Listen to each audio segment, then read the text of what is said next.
Hey guys, Justin Eakins here, Canadian River Hilton Hunting Lodge in western Oklahoma. Rifle hunting with a decoy can be great. You know, you've got a big field you're hunting in the evening, you got this big wheat field, whatever it might be. You don't know what area the deer are going to come out on. Maybe they're coming out on the far side, way out of range. You don't know. But you can put the decoy out there when the deer appear on the field in some place that the deer can see the area you're in.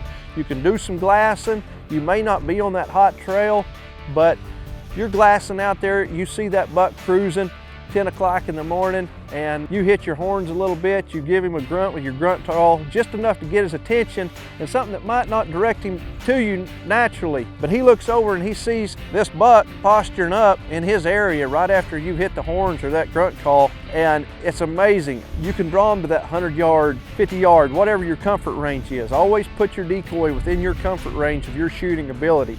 And make sure that the decoy can be visualized for a huge area. Don't put it down over a terrace. If you've got an option, set it on the terrace of a field. Look around and make sure that deer can see it for a long ways, because if they can't visually see this decoy, it's not going to do you any good.